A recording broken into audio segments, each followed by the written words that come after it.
Welcome back to The Broken Truth, the show where we dig beneath what you've been told, question the nature of our world, and uncover the hidden layers of reality that most will never dare to explore.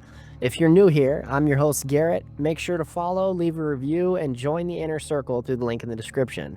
That's where we share research, updates, and exclusive information that can't always be said on these platforms.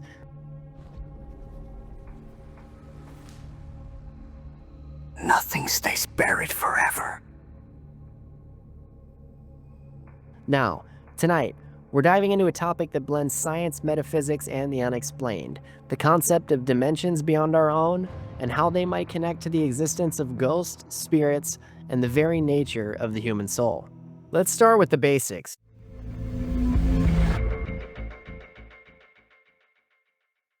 When scientists talk about dimensions, they're referring to measurable directions of space. A line exists in one dimension, which is length. A square adds width, which is now 2 dimensions. And a cube adds depth, forming our familiar 3-dimensional world. Everything we see, touch, and move through exists within these 3 spatial coordinates. But physics tells us there's another, the 4th dimension, commonly described as time.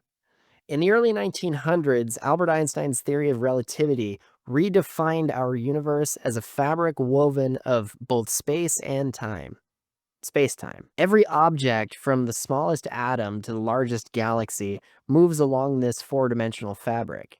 But for centuries before Einstein, mystics, philosophers, and mathematicians speculated about another type of 4th dimension, a spatial one, beyond the 3 we perceive. They believed this invisible dimension could explain what lies outside our physical senses. In spiritual and esoteric traditions, that hidden plane was often described as the realm of spirits, the dimension where consciousness exists free from physical constraints, a place where time flows differently. Matter is thin and energy takes form. To visualize this, imagine a flat world, 2-dimensional, like a sheet of paper. The beings living there, let's call them flatlanders, would have no concept of either up nor down. If you, a 3-dimensional being, placed your hand through their world, they'd only see cross sections of your fingers appearing and disappearing out of nowhere. Now, imagine we are those flatlanders, and something or someone from the 4th dimension passes through our 3D world. It would appear suddenly, distort reality for a moment, and then vanish. That concept alone begins to explain one of the oldest human mysteries: ghosts. Throughout history, nearly every culture has believed in spirits, entities that exist after death, somehow interacting with the living. The ancient Egyptians called it the Ka and Ba, the life forces that continued after the body was gone. In Christianity, we call it the soul. In Buddhism, the subtle body, and in modern paranormal terms, the ghost. According to Encyclopedia Britannica, ghosts are defined as the soul or specter of a dead person believed to inhabit the netherworld, yet capable of returning to the world of the living. But if consciousness leaves the body at death, where does it go? The idea that ghosts exist in a parallel dimension just outside our visible reality has grown from both metaphysics and science. If you picture the 4th dimension as an unseen layer wrapped around our own, then spirits might dwell within that layer. They're not in heaven or hell. They're right here beside us, in a different frequency of space-time. That's why apparitions seem to appear and disappear, pass through walls, or change size and form.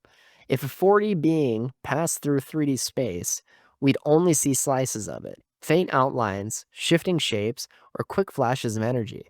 It's the same reason why paranormal investigators often describe cold spots, electromagnetic fluctuations, or sudden distortions.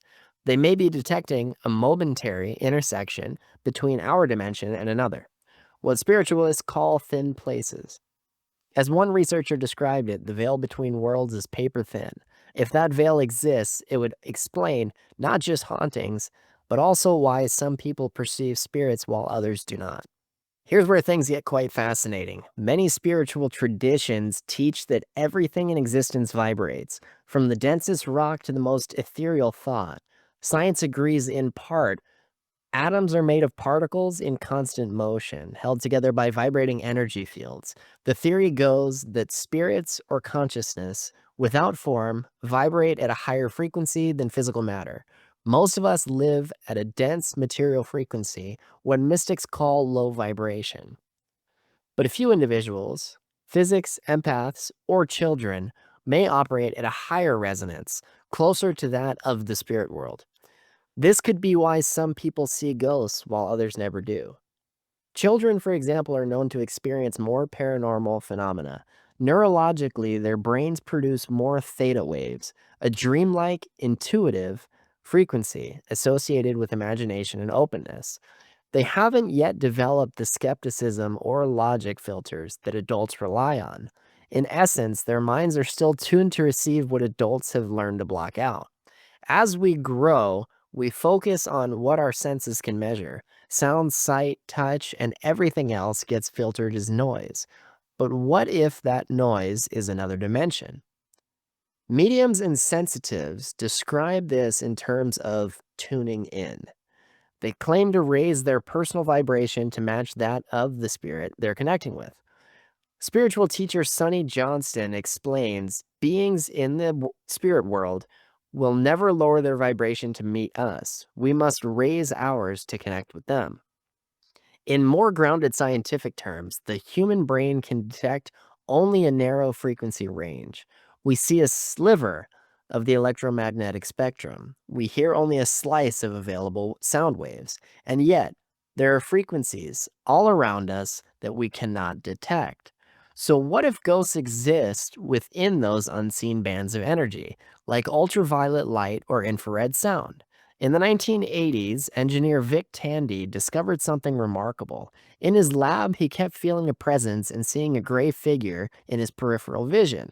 He later found the source, a ventilation fan emitting a 19 hertz infrasound frequency. That low vibration resonated with the human eye, causing illusions and dread. When the fan was removed, the quote unquote haunting stopped. Later studies found the same frequencies in cathedrals, tunnels, and haunted locations. It's possible that both science and spirituality are pointing toward the same truth. That reality is a spectrum of vibration, and ghosts occupy bands of energy that rarely intersect with ours. When they do, we catch a glimpse, a flash, a whisper, a feeling, before the frequencies drift apart again. To understand ghosts fully, we have to ask what makes something alive in the first place. On an atomic level, humans and inanimate objects are built from the same stardust: carbon, hydrogen, oxygen, nitrogen, and other elements. There's no unique life atom. The difference isn't chemical, it's consciousness. Aristotle described the soul as the form of the body, the principle that organizes matter into a living being. Modern science calls it the hard problem of consciousness, the mystery of how physical processes produce awareness. No one has solved it. In spiritual terms, the soul is that consciousness itself, the eternal observer that animates the body. When the body dies, the atoms remain, but the driver leaves the vehicle.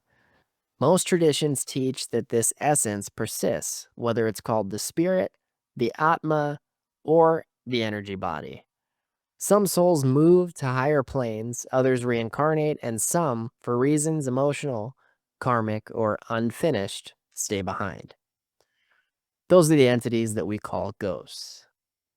They exist without physical form, but not without identity. Their emotions, memories, and attachments remain imprinted in the energetic field of the world. And if the fourth dimension is real, they might occupy that layer, drifting just beyond our sensory limits. It's an eerie but beautiful concept. When you die, you don't vanish, you just change frequency. From that perspective, the afterlife isn't up or down, it's right here, overlapping ours, unseen until the vibrations align. When you strip away the fear and folklore, what we call ghosts may simply be evidence of consciousness existing beyond the body. Matter is temporary, energy is eternal. And if consciousness is energy, then death isn't an end, it's a transition.